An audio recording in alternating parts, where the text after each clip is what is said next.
Welcome to the React In-place Editor tutorial. The Syncfusion React In-place Editor is used for editing a value dynamically within its context and updating it to the server. It has built-in support for all the form controls, including TextBox, Dropdown List, and DatePicker. The editor can be rendered in inline and pop-up modes.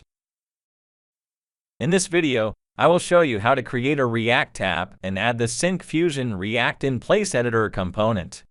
I will also show you how to configure a TextBox, DatePicker, and Dropdown List with the In-place Editor and how to change the mode.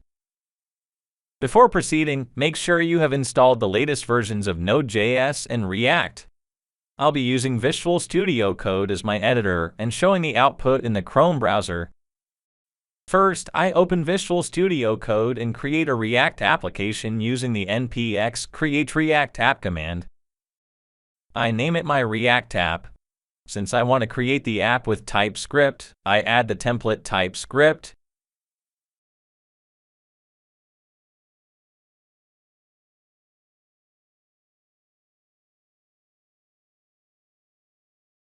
Next, I navigate to the newly created React app.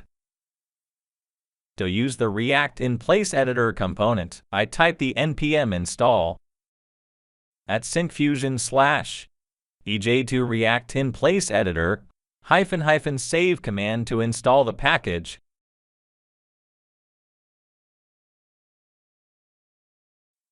Before using a Syncfusion component, I need to register a trial license key. I open the index.tsx file and import the register license method from the Syncfusion ej2 base package. Using this method, I register the trial license key. For instructions on how to generate a trial key, refer to the link in the description for this video. Next, I open the app.tsx file and remove the default code snippets. I import the In-place Editor component from the Syncfusion ej2 React In-place Editor package. Next, in the app.css file, I import the material theme reference for the In-place Editor component. Here, I am going to add the Dropdown List, TextBox, and DatePicker components with In-place Editor. So I have also imported the CSS references required to render the component, like buttons, lists, pop-ups, inputs, and more. Next, to design a form in which a person can modify a few basic information, I add a table with 3 rows inside the division element tag. Here, I plan to design a form to modify the basic information of a person, such as their name, date of birth, and gender. To display a title to the form, I add a heading tag and add the title, modify the details. Next, I am going to add the name field. So I set the field title as name. For the name text box, I am going to use the Syncfusion React text box component.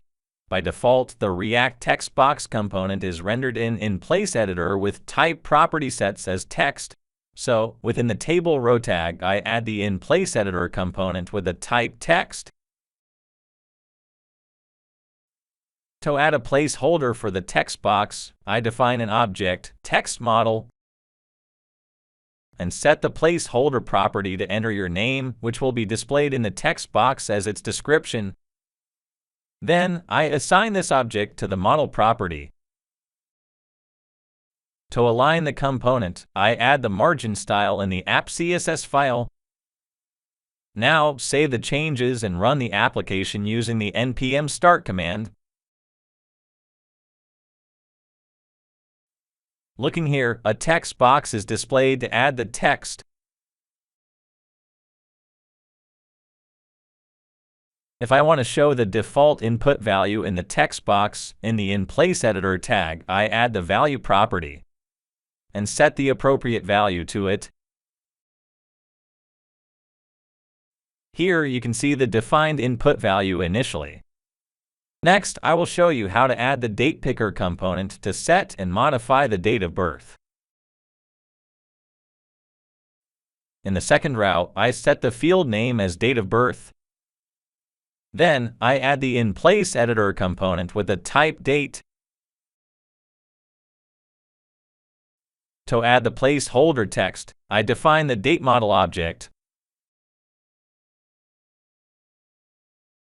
and set the placeholder property to select date of birth, which will be displayed as its description. Also, I set the Show Today button property to true to display today's date button. Now, to set the default date in the component, define the date value object of type date and set a custom date.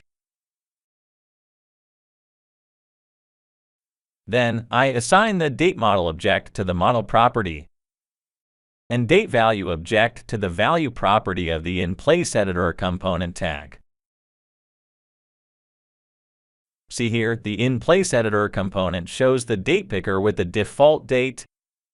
To change the current date, I click the DatePicker icon and choose the date. To list the gender options, I use the Dropdown List component. For that, I set the field name as gender first, and then add the In-place Editor component using the type Dropdown List. To list the gender options, define the string array gender data with two values, male and female, and an object gender model. Within this, I bind this gender data array to the data source property and set the placeholder property to select a gender. I assign this object to the model property of the In-place Editor component tag. To set the default text, set the value property to male.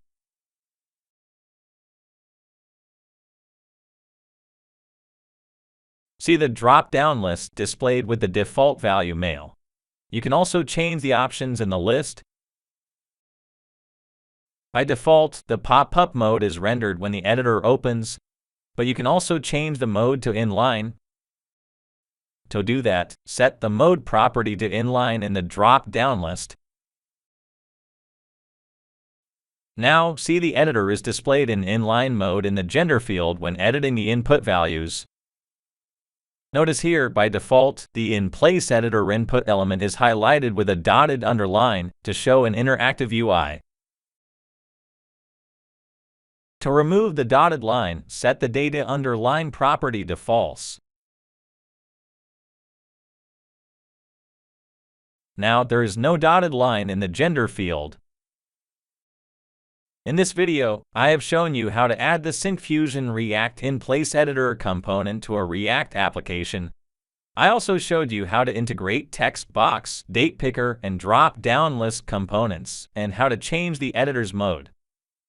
If you want to try out the example used in this video, download it from the GitHub link in the description below. I have also shared a link to learn about obtaining a free license key to use our React suite through our community license, if you are eligible.